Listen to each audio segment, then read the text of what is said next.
L'innovation est une priorité au sein des armées. Je suis allée pour vous au Forum Innovation Défense. Vous voulez en savoir plus? Suivez-moi. Je travaille au Centre d'expertise aérienne militaire à Mont-de-Marsan, sur la base aérienne 118. Je suis représentant du conseil Constellation. Et Constellation, c'est le réseau des laboratoires de l'armée de l'air et de l'espace. En fait, vous avez de l'innovation sur chaque base dans l'armée de l'air. Vous avez des Fab Labs qui se montent. On essaye de le faire sur toutes les bases. Vous avez des laboratoires métiers qui sont spécialisés dans des domaines comme les drones, la simulation, l'ergonomie ou encore le command and control. Et ces labs en fait ont des difficultés pour discuter entre eux puisque forcément ils sont aux quatre coins de la France. Donc on a monté un réseau pour faciliter les échanges entre ces laboratoires et aussi les moyens. C'est-à-dire que ce réseau dispose d'une enveloppe financière et qui va permettre aux laboratoires de se développer, d'acquérir des imprimantes 3D, des logiciels de conception, etc. Est-ce que vous pouvez nous présenter Elilab? Parmi les différents laboratoires, vous avez l'Elilab. L'Elilab, c'est un laboratoire métier, c'est-à-dire qui est spécialisé sur la composante hélicoptère dans l'armée de l'air et de l'espace. Donc dans ce laboratoire, on va explorer différentes pistes pour développer les technologies du futur. Donc on n'est pas sur l'emploi des hélicoptères aujourd'hui, on est sur ceux du futur. Pour explorer ce futur, on va utiliser des technologies de réalité augmentée, des technologies de réalité virtuelle et on va recruter aussi des compétences dont on ne dispose pas systématiquement dans l'armée de l'air et de l'espace, notamment sous la forme d'apprentis, de contrats pour les jeunes, de stagiaires.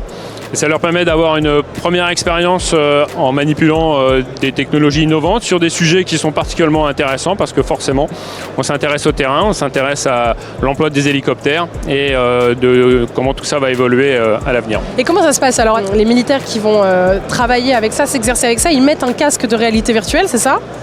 Et ils sont dans le monde fictif que vous avez créé pour s'entraîner? Alors expliquez-moi. Exactement, c'est assez compliqué en fait d'utiliser les vrais systèmes, surtout que c'est pas du tout malléable, on va dire. Donc on s'appuie beaucoup sur la simulation pour modéliser des cockpits. Là, grâce à un casque de réalité virtuelle, vous allez pouvoir en fait reproduire un hélicoptère dans son intégralité.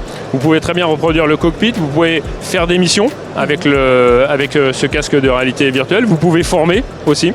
Il y a tout le côté maintenance qu'il ne faut pas sous-estimer aussi, où quand vous devez intervenir sur la réparation d'un hélicoptère, en fait, vous pouvez le faire avec un hélicoptère taille réelle, manipuler les bons outils et avoir les bons actes.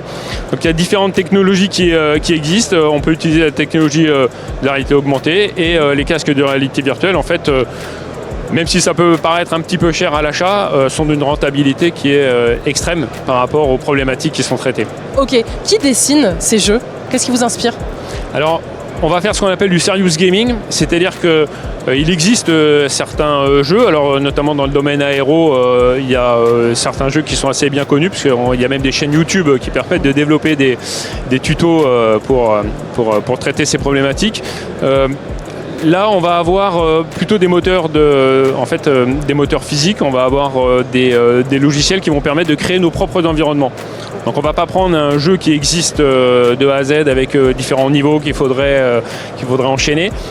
On crée nos environnements nous-mêmes, et c'est la raison pour laquelle on a besoin en fait de compétences assez pointues dans le domaine de la programmation et de la création des environnements. Et ça a été déjà testé? Bien sûr. Ah d'accord. Quel retour vous avez eu? Sont des retours très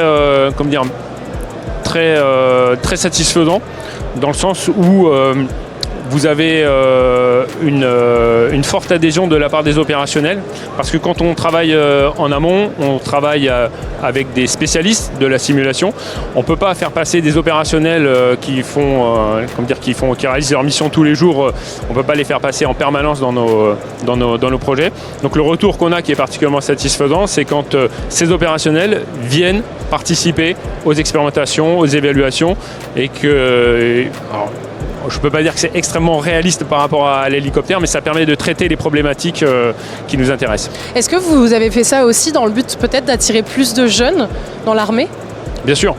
Bien sûr, la technologie va très très vite. Une armée, ça a besoin en fait de maintenir une performance opérationnelle constante. Donc on ne peut pas tout chambouler, on ne peut pas trop prendre de risques par rapport au changement des formations de nos spécialistes. Donc on a besoin d'injecter, en plus de tous les spécialistes conformes, on a besoin d'injecter des nouvelles compétences et on le fait notamment par les cursus universitaires. Certains restent, d'autres pas, mais c'est pas grave parce que ça leur permet de développer une expérience professionnelle une première expérience professionnelle qui est toujours valorisante. Et donc vous, forcément, vous écoutez le retour que les jeunes peuvent vous faire sur, par exemple, cette innovation-là. C'est important pour vous. Bien sûr. Surtout que quand on se positionne du point de vue de l'innovation, il n'y a pas de mauvais avis en fait. Donc il y a des choses, souvent il y a des sujets, on se dit il y a des bonnes idées mais pas pour tout de suite, on va falloir attendre un petit peu. Mais je dirais pas malheureusement, mais dans certains cas, les idées les plus farfelues sont souvent celles qui reviennent le plus souvent et poussent en fait à envisager l'avenir des systèmes de manière plus optimiste. Sur terre, sur mer, comme dans les airs. Skyrock PLM.